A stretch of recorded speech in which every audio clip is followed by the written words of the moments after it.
Good morning mga friendship. Tayo nandyan na naman yung birds. Siya na naman ang nag-harvest. Nakalabas na yung bird doon. Tayo. Ikot. Okay, may malaking ampalaya dito. Kukuha lang tayo na. Maintenant, on va cuisiner les frais légumes bien cueillis de jardin. We're cooking fresh from the garden, our eggplant. So I do grilled like that. Ay, a lot of pickle. Picky. So eggs, basilic, cherry tomato, and spring onion. I will take some garlic.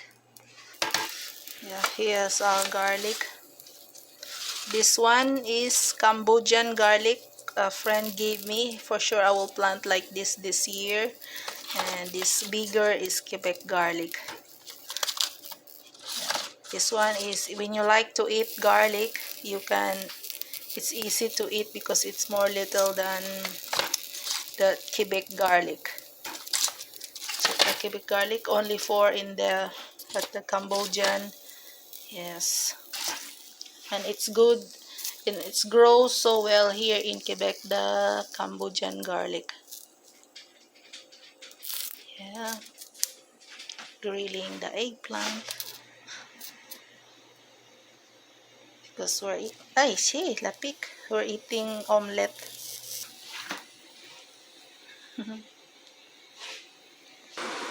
So now our eggplant is already cooked.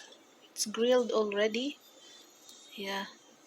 Soft. So let's turn off the heat. Take a plate. Put in here.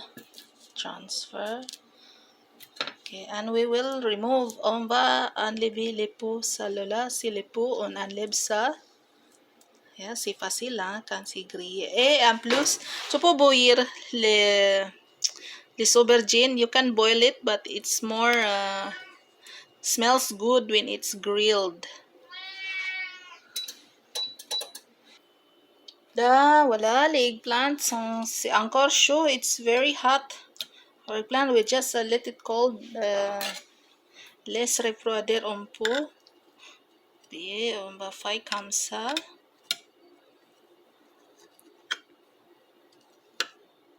Puis, on garde sala. On garde ça. On garde. Puis, it's hot. It's very hot. You can on enlève ça aussi, mais au Philippines c'est comme ça, on fait comme ça. Mais c'est beau, c'est beau quand il y a de ça, c'est très beau. Dans la présentation, on va laisser refroidir. We let it cold, and you should, for nice presentation, you should keep this handle of the eggplant for the presentation. Oops. Let it cold, and we prepare the eggs. So here's the eggs. We will just scramble that one. Ajoute sel et poivre, add salt and pepper. Okay, so now here are basil leaves, green onions, and a tomato. Et ça c'est prêt. On va ajouter là-dedans notre garlic. Actually, tout cela on va ajouter les eggs. We will mix eggs and these herbs. On mélange celle-là là-dedans. So, j'ajoute un autre 2 œufs. I will add 2 more eggs because I have a lot of basilic here. So I think it's it needs more eggs. So I done scramble the egg. Et mélanger. Après ça, on ajoute notre eggplant.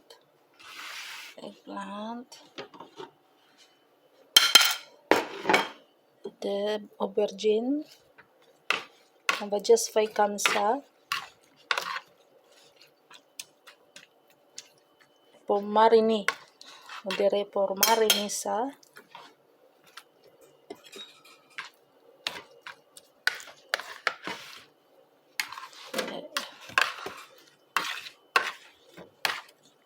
J'ai pas je n'ai pas brisé le aubergine. J'ai just mettre côté ou les herbes. I did not broken the shape of the aubergine. Just like that, and marinate. Là, on prépare les poêles avec de l'huile. We prepared now the cooking pan with oil, with everything, and then here's this. The oil is hot already. Now, maintenant, on va ajouter le aubergine là-dedans. On va faire comme ça. Là, puis je fais comme ça, là. Puis j'ajoute tout ça. Le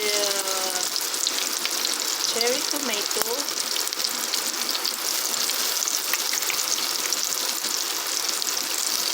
Okay. Là, voilà. C'est comme ça. Après ça, on va tourner. Omelette. Là, j'ai tourné the omelette. I turned the omelette now. So it's gonna be like that, the omelette. One each. Smells so good here. Ça sent bon. Très, très, très bon.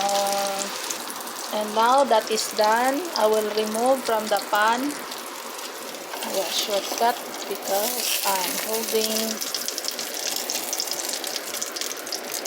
That's it. Now the second one, I will do it. Just a note.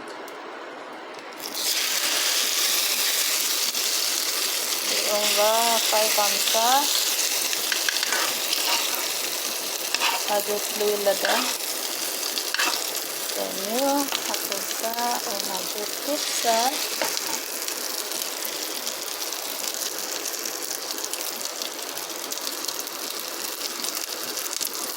Et là, toute cette sorte. Et comme ça. Alright. Omelette eggplant. Okay, and I will do a toast. Puis après ça, on va tourner cet eggplant. Voilà, c'est comme ça. Now it's cooked already. We'll remove this first. Look how big. Big omelette. That's for my husband. Smells so good. Pila wala not déjeuner le matin, omelette eggplant. Okay, thank you for watching, guys. Si Dijli di kasis hanibi.